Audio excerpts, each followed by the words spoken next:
अस्सलाम वालेकुम, जय हिंद। This is Nazia Farooqui Katoch. आज मैं इस वीडियो के माध्यम से फिर से आप सबके सामने कुछ इम्पोर्टेंट सवाल, कुछ इम्पोर्टेंट पॉइंट्स रखना चाहूँगी। पिछले 1-2 दिन से हमारे चिनैनी गोडी कॉन्स्टिट्यूंसी के जो MLA हैं मंगोटिया जी, उनके कुछ वीडियोस सामने आ रहे हैं, जिन वीडियोस में जो वो कह रहे हैं वो उनके एक्शन से कॉन्ट्रडिक्ट कर रहा है। उनके इंटरव्यूज़ के बाद कई सारे सवाल जो हैं वो मन में उठ रहे थे, और ये सवाल सिर्फ मेरे नहीं बल्कि चिनैनी गोडी के लोगों के हैं। बहुत इंपॉर्टेंट है वो। मैं इस वीडियो के कॉन्टेक्स्ट, इस वीडियो के संदर्भ को और ज़्यादा क्लियर करने के लिए कुछ एक चीज़ें ज़रूर मेंशन करना चाहूँगी। Mangotia ji, the way you keep talking about your elder brother ना, it shows who you are. It speaks volumes about your so-called dignity. You always raise questions about respecting elders, right? But it seems you yourself not follow your rules. I will not stoop low, nor will I get into your personal and family matters. आज जो भी सवाल होंगे, it would be purely professional. And being a citizen of India, being a citizen of a democratic country, I have all the right to ask those questions to the one who is there in that position. I, being a citizen of Chinnani Godi, has all the right to ask questions to my sitting MLA. So that's why I'm here to ask. And I'm asking this on behalf of everyone. आपने कुछ चीज़ें पूछी थी, जैसे कि मैंने पहले कहा, मैं पर्सनल नहीं जाऊंगी आपके फैमिली मैटर्स में या आपकी इक्वेशंस में, but professionally you have to answer few things. आपने कहा कि जो 35,000 वोट हर्षदेव सिंह जी को मिले हैं वो मोदी विरोधी वोट थे। मतलब वो वोट्स जो मोदी जी के पक्ष में नहीं थे, वो वोट्स हर्षदेव सिंह जी को मिले। तो उस हिसाब से मंगोटिया जी, आप भी अच्छी तरह से जानते हैं कि जो वोट्स आपको मिले हैं वो आपको नहीं, वो मोदी जी को मिले हैं। मोदी जी के नाम पर चिनैनी गोडी से ये आपको भी पता है कि आप किसी को भी एज अ कैंडिडेट लाते तो वो वोट्स उनके होते। अगर आप किसी के वोट लेने की क्रेडिबिलिटी पर सवाल उठाते हैं तो आपको अपनी क्रेडिबिलिटी का भी अंदाज़ा होना चाहिए। इलेक्शंस के दौरान हम सबको पता है कि चिनैनी गोडी कॉन्स्टिट्यूंसी की सीट के लिए कितने हथकंडे अपनाए गए, हर पॉसिबल चीज़ें की गई, हर अनफेयर मीन्स इस्तेमाल किए गए, हर वो चीज़ें कही गई जिसकी वजह से वोटर्स को बैफल किया जाए, वोटर्स को मैनिपुलेट किया जाए। हर वो बात की गई। इनफैक्ट ओपोनेंट को मिलिटेंट्स, टेररिस्ट, गुपकार गैंग ऐसी चीज़ों से एसोसिएट किया गया। सबको पता है कि अनफेयर मीन्स इस्तेमाल किए गए, वोटर्स को मैनिपुलेट करने की हर कोशिश की गई, मीडिया तक का इस्तेमाल किया गया रूमर स्प्रेड करने के लिए, ओपोनेंट का नाम जो है वो विलीफाई किया गया। कौन सी ऐसी चीज़ें हैं जो आपने यूज़ नहीं की? सब इस्तेमाल किया ना। हर्षदेव सिंह जी के अगेंस्ट आपने इलेक्शंस के दौरान सारी ट्रिक्स एंड टैक्टिक्स का इस्तेमाल किया, ये किसी से छुपा नहीं है। कैसे कैसे रूमर्स आपने स्प्रेड किए। अरे पोलिंग बूथ से हम सुन के आए वोटर्स के द्वारा कि जो ओपोनेंट पार्टी है वो मिलिटेंट पार्टी है। ऐसे स्टेटमेंट्स दिए गए वोटर्स के द्वारा, क्योंकि इस तरह से मैनिपुलेट किया गया था, उन्हें इस तरह से बैफल किया जा रहा था, और आप इसे अपना कमाल समझ रहे हैं। बहुत एरोगेंटली आपने कहा कि मैंने आपको हरा दिया। आप ये कह रहे थे हर्षदेव सिंह जी को आपने हराया। आयरनी इज, जो ओपोनेंट को वोट मिला है वो मोदी विरोधी वोट है, पर जो आपको वोट मिला है बीजेपी के नाम पर, मोदी जी के नाम पर, वो आपको लगता है कि वो आपकी फेस वैल्यू पे मिला है। आप जिस तरह से हर्षदेव सिंह जी को कह रहे थे कि मैंने हराया है, तो हरा के दिखाते ना, इंडिपेंडेंट आ जाते। आपको क्यों ज़रूरत पड़ी मोदी जी के नाम की? आपको क्यों ज़रूरत पड़ी बीजेपी की? आपको क्यों ज़रूरत पड़ी इतना र्यूमर स्प्रेड करने की? आपको क्यों ज़रूरत पड़ी कि आपने पैंथर्स इंडिया को, उस पार्टी को जिसने आपको बनाया, आपने उस पार्टी को मिलिटेंट्स, टेररिस्ट और ना जाने किस किस ग्रुप के साथ एसोसिएट किया?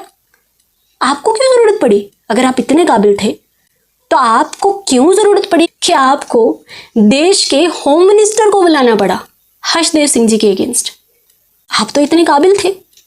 आपके अकॉर्डिंग आपके वोट्स आपकी फेस वैल्यू पे मिले हैं, तो आपको क्यों ज़रूरत पड़ी कि आपने बीजेपी के बड़े बड़े प्रोमिनेंट लीडर्स को यहाँ पर बुलाया? अपने कैंपेनिंग के लिए। आपको क्यों ज़रूरत पड़ी इतना पैसा डिस्ट्रीब्यूट करने की? आपको क्यों ज़रूरत पड़ी इतना लिकर डिस्ट्रीब्यूट करने की? फिर इलेक्शंस कर लेते। हर्षदेव सिंह जी के अगेंस्ट आपको मैदान में उतरने के लिए इतनी सारी बैसाखियों का सहारा लेना पड़ा। हर्षदेव सिंह जी के अगेंस्ट आपको अपने कैंपेनिंग के दौरान इतनी सारी चीज़ें करने की ज़रूरत पड़ी। इनफैक्ट इतने बड़े बड़े मिनिस्टर्स को यहाँ तक लाने की ज़रूरत पड़ी। तो ये सबूत है कि वोट्स किसकी फेस वैल्यू पर मिले हैं। ये तो रही एक बात। अब आते हैं आपकी दूसरी बात पर। आप सवाल उठा रहे थे कि हर्षदेव सिंह जी नगरोटा में जा रहे हैं, नगरोटा के लोगों से मिल रहे हैं, नगरोटा के काम करवा रहे हैं। जो 26 अगस्त के बाद से जो बारिशों की वजह से नुकसान हुआ है वो नगरोटा की कॉन्स्टिट्यूंसी को देख रहे हैं, वहाँ पर लोगों को रिलीफ पैकेजेस दे रहे हैं, या वहाँ के लोगों को रिलीफ का सामान दे रहे हैं, या वहाँ के काम करवा रहे हैं। वो रामनगर नहीं जा रहे हैं, वो चिन्नैनी कॉन्स्टिट्यूंसी नहीं आ रहे हैं। तो आपके हिसाब से आज भी रामनगर में भी हर्षदेव सिंह जी जाएं और चिन्नैनी कॉन्स्टिट्यूंसी में भी हर्षदेव सिंह जी आए? अजीब बात है कि मतलब रामनगर के जो जीते हुए एमएलए हैं उनकी कोई ड्यूटी नहीं है, वो वहां पर कोई काम ना करें, और चिन्नैनी कोडी कॉन्स्टिट्यूंसी के जिनके आप खुद इलेक्टेड और सिटिंग एमएलए हैं वहां पर आप काम ना करें, उन लोगों की सुध-बुध आप ना ले, यहाँ पर हर्षदेव सिंह जी ही आए।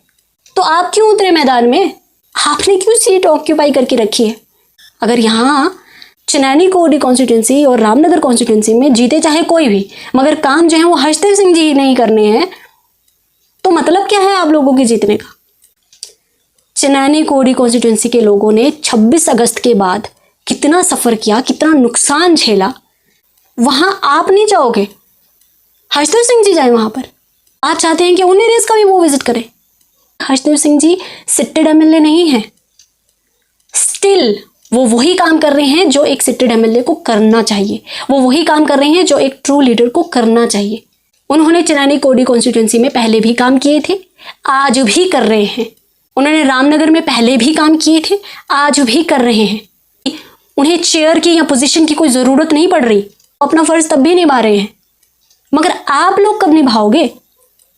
आप तो सिटेड एमएलए हैं ना चिन्नैनी कोडी कॉन्स्टिट्यूंसी के। अलग अलग पंचायत में देखिए कितना डैमेज हो रखा है, कितना नुकसान हो रखा है। PMGSY के रोड्स डैमेज हुए हैं, PWD के रोड्स डैमेज हुए हैं, नेशनल हाईवे अभी भी ठीक नहीं हुआ है। आपको उन एडमिनिस्ट्रेशन को सवाल पूछने हैं, आपको वहाँ एक्टिवनेस दिखानी है। जो सवाल आप हर्षदेव सिंह जी को पूछ रहे हैं ना, आपको एडमिनिस्ट्रेशन को पूछना है, आपको उनको अकाउंटेबल ठहराना है। जो पोजीशन में है आपको वो काम करने हैं। आपको अपनी कॉन्स्टिट्यूंसी के लोगों की सुध-बुध लेने जाना है, यह आपकी ड्यूटी है। आप एहसान नहीं करेंगे अगर आप करोगे भी तो। This is the purpose you been elected for, this is why people elect an MLA, this is the purpose. और किसके लिए इलेक्ट किया जाता है? एक पब्लिक रिप्रेजेंटेटिव को किस लिए इलेक्ट किया जाता है? उस चेयर में, उस पोजीशन पर किस लिए पहुंचाया जाता है? इसीलिए कि वो उनके काम कर सके, वो उनकी सुध-बुध लें। अनफेयर मीन्स से इलेक्शन जीतकर कुर्सी ऑक्यूपाई करना कोई बड़ी बात नहीं, कमाल नहीं कर दिया है आपने। मोदी जी के नाम पर आप अपने किसी वर्कर को भी खड़ा कर देते ना, कोई और भी कैंडिडेट के रूप में। इनफैक्ट अगर मैं भी मोदी जी के नाम पर उतर आती ना, तो मैं भी आज विनर कैंडिडेट ही होती। तो कोई बहुत बड़ा तीर नहीं मार दिया है। होंगे आपने पास्ट में बहुत सारी चीजें अचीव की होंगी, पर साथ मिला था आपको। I am not denying that. आपको गाइडेंस दी गई थी, आपको प्लेटफॉर्म प्रोवाइड किया गया था, और आज आप उन्हीं मेंटोर के इतने अगेंस्ट हैं, इस तरह की चीजें कर रहे हैं उनके अगेंस्ट। कुछ भी आपने अचीव किया हो इससे पहले, मैं उस पर जज नहीं करूंगी और ना ही मैं उस पर सवाल उठा रही हूँ। मैं एट प्रेजेंट क्या हो रहा है, मेरे सामने क्या चीजें हुई हैं, मैं उन पर सवाल उठा रही हूँ। चिन्नैनी कोडी के लोग जो सवाल आपसे पूछ रहे हैं ना, वो सवाल आप किसी और से पूछकर अपना पल्ला नहीं झाड़ सकते।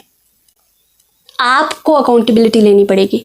चिन्नैनी कोडी कॉन्स्टिट्यूंसी में आज भी रिस्टोरेशन, रिकंस्ट्रक्शन का काम नहीं हो पा रहा है प्रॉपर तरीके से। आपको वो देखना है, आपको वो मैनेज करना है, वो आपको देखना है, वो आपकी ड्यूटी है, वो आपका काम है। उन पंचायतों में जाएं जहां पर सबसे ज्यादा नुकसान हुआ है। रैंगी, बाई, लद्दा, ओसू, कई सारी ऐसी जगह, थर्ड, कई सारी ऐसी जगहें हैं। लाटी एग्रीकल्चरल लैंड जो है वो स्लाइड हो चुकी है। कितना कितना नुकसान हुआ है, लोगों के घर डैमेज हुए हैं, टेंट्स में लोग रह रहे हैं। वहां पर पर्सनली जाने के बजाय आप दूसरे पर सवाल उठा रहे हैं कि वो क्यों नहीं गए, आप कितना गए। पिछले 1 साल में चिनैनी कोडी कॉन्स्टिट्यूंसी में आपने कितनी बार विजिट किया। आपके ही एक वर्कर आपके डिफेंड में आ रहे थे और उनका कहना था कि हम तथ्यों पे बात करते हैं कि चिनैनी कोडी कॉन्स्टिट्यूंसी में इतने PMGSY की सड़कें आई हैं, इतने PMGAY की जो आवास योजना के तहत इतने मकान आए हैं। सवाल अगर तथ्यों पे, फैक्ट्स पे किए जाएं तो भी आप आंसर नहीं दे पाएंगे। कौन सी PMGSY की सड़कें, कौन सी ऐसा विलेज है जहां पर PMGSY की सड़कें जो हैं वो प्रॉपर तरीके से फंक्शन कर रही हैं। हर जगह के रोड तो डिप्लोरेबल कंडीशन में है और आपको लगता है कि आवास योजना के तहत हर बेनिफिशियरी को घर मिले। पहले वो काम तो प्रॉपर करवाइए। इलेक्ट्रिसिटी की कनेक्टिविटी नहीं थी। इनफैक्ट अभी भी कुछ एक गांव ऐसे हैं जहां पर अभी भी इलेक्ट्रिसिटी की कनेक्टिविटी नहीं पहुंच पाई है। कई सारी ऐसी जगह हैं जहां पर अभी भी इलेक्ट्रिक वायर्स पेड़ों के साथ लगी हुई हैं, वहां पर कोई ध्यान नहीं देना है आपको। कई सारे ऐसे गांव हैं जहां पर अभी भी ब्रिज की रिक्वायरमेंट है, वहां पर पुल्स नहीं है, लोगों को क्रॉस करने के लिए मुश्किल होता है। आप अपने 1 साल की अचीवमेंट्स तो गिनवाइए। कौन से सेक्टर में चिनैनी कोडी कॉन्स्टिट्यूंसी में आपने कमाल कर दिया। हेल्थ सेक्टर वैसा का वैसा है, कोई इंप्रूवमेंट नहीं। एजुकेशन सेक्टर वैसा का वैसा है, कोई इंप्रूवमेंट नहीं। रोड्स वैसे के वैसे हैं। इलेक्ट्रिसिटी, वाटर सप्लाई, कहां पर इंप्रूवमेंट है, कहां पर काम किया गया है। आप अपनी अचीवमेंट्स तो गिनवाइए। लोगों को कंपेंसेशन मिला है या नहीं मिला है, लोगों तक रिलीफ पैकेजेस पहुंचेंगे या नहीं पहुंचेंगे, आप उन पर बात कीजिए ना। लोगों को जितना नुकसान हुआ है क्या उन्हें उन नुकसान की भरपाई दिलवाई जाएगी, उन पर बात कीजिए। आप वो चीजों पर फोकस कीजिए, आप उन पर बात कीजिए ना। और मैं ये भी सुन रही थी, आप कह रहे थे कि जी ये 18 और 19 सितंबर आप मेरे 2 दिन जो हैं वो वेस्ट करेंगे, इन 2 दिनों में मैं अपनी कॉन्स्टिट्यूंसी में जाते। आपने पिछले 1 साल में कितने दिन मिले थे, आपने कितना प्रॉपर यूटिलाइज किया क्या। आप चिनैनी कोडी कॉन्स्टिट्यूंसी के कितने विजिट कर दिए आपने जो आपके ये 2 दिन वेस्ट हो जाएंगे। तो ये अपने शब्दों से खेलना जो है वो आप थोड़ा कम करें। आपको अपनी ड्यूटी परफॉर्म करनी है। मैं आपसे उम्र और अचीवमेंट्स में बहुत कम हूं, पर एज अ सिटीजन नहीं, मेरा हक बनता है और हर किसी का हक बनता है कि वो अपने सिटेड MLA से, अपनी कंसर्न्ड अथॉरिटी से, जिन्हें वो इलेक्ट करके सामने लाता है, एक डेमोक्रेटिक सिटीजन होने के नाते मेरा पूरा हक बनता है कि आपसे ये सारे सवाल जो हैं वो पूछूं। मैं एक बात और कहना चाहूँगी, जब मैं प्राइवेट सेक्टर में एज एन ऑफिस कोऑर्डिनेटर काम कर रही थी तो हमें कुछ रिकॉर्ड्स मेंटेन करने के लिए दिए जाते थे। उसमें हम एक डेटा जो है वो मेंटेन रखते थे, एक रिकॉर्ड जो था वो मेंटेन करते थे और वो डेली बेसिस पर मेंटेन करते थे और वो रिपोर्ट होती थी वर्क प्रोग्रेस रिपोर्ट। उसे ये पता चलता था कि डेली बेसिस पर हमारे काम की प्रोग्रेस क्या रही है और कितनी रही। और हम में से हर कोई एग्री करेगा इस बात से कि जो हमारे इलेक्टेड MLAs रहते हैं, MPs रहते हैं, जो पंच रहते हैं, सरपंच रहते हैं, DDCs रहते हैं, जिन्हें हम वोट्स देकर इलेक्ट करते हैं, जो उस पोजीशन पे हैं, इनके लिए भी वर्क प्रोग्रेस रिपोर्ट का होना मैंडेटरी कर देना चाहिए, सो दैट उन्होंने अपने 5 साल के टेन्योर में डेली बेसिस पर वो क्या करते रहे या क्या कर रहे हैं या क्या करेंगे, उसका रिकॉर्ड जो है वो मेंटेन रहे। और वो रिकॉर्ड जो है वो टाइम टू टाइम पब्लिश भी किया जाना चाहिए, सो दैट लोगों को भी ये अवेयरनेस मिले कि उनके चुने गए नुमाइंदे जो हैं, उनके रिप्रेजेंटेटिव्स जो हैं, वो उनके लिए क्या काम कर रहे हैं। तो मैं ये सजेस्ट करना चाहूँगी कि हमारे चिनैनी कोडी कॉन्स्टिट्यूंसी के जो MLA हैं उन्हें भी ये रिकॉर्ड मेंटेन करना चाहिए। 1 साल का ट्रेलर जो है वो आपके टेन्योर में हमने देख लिया। वो कहते हैं ना, before Poynting fingers at others one should introspect one's own conscience. तो मैं समझती हूँ हमें वही करना चाहिए। आप सबकी इसमें क्या राय है, do let me know in the comment section. Thanks for watching.